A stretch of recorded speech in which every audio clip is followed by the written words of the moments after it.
Down down ஃபுல்லாக walking போயிட்டு சுற்றி ஃபோட்டோ எடுத்தாச்சுங்க. மெமரி தீர்ற அளவுக்கு எடுத்தாச்சு. ஐஃபோன்லேயே மெமரி ஃபுல்லுன்னு வந்துடுச்சு. சீக்கிரம் போங்கடா வீட்டுக்கு குளிருது அப்படின்ற மாதிரி ஐஃபோன் அடித்து துரத்திடுச்சு. அப்புறம் நின்று க்ராஸ் பண்ணுற இடத்துல தான் ஒரு கார் பார்த்தேன். செம்ம சூப்பராக டெக்கரேட் பண்ணியிருந்தாங்க காரை, அவ்வளோ லைட்டிங்ஸ் வச்சு. அதுக்கப்புறம் நேரம் ஆயிடுச்சு, ரொம்ப குளிரும் வர ஆரம்பிச்சின்னு சொல்லிட்டு கார் எடுத்துகிட்டு கிளம்பியாச்சு வீட்டுக்கு. மத்தியானம் செஞ்ச சிக்கன் லெக் ஃப்ரை இருந்துச்சு. அதில் சோத்தை போட்டு சட்டி சோறுன்னு சொல்லுவாங்க. யாரெல்லாம் இதை இந்த பேரை வாங்கியிருக்கீங்கன்னு தெரில. நான் எங்கள் வீட்டில் வாங்கியிருக்கேன். எப்போவுமே எனக்கு இந்த சட்டியில் போட்டு சாப்பிட்றது ரொம்ப பிடிக்கும்.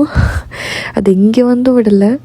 சோறு எடுத்து போட்டு அதை சாப்பிடும்போது வந்துச்சு பாருங்க ஒரு சொர்க்கம். அப்படியே கிருபையாக இருந்துச்சுங்க. சாப்பிட்டு முடிச்சுட்டு கிறிஸ்மஸ் செம்மையாக முடிச்சாச்சு. தேங்க்ஸ் ஃபார் வாட்சிங் திஸ் வீடியோ.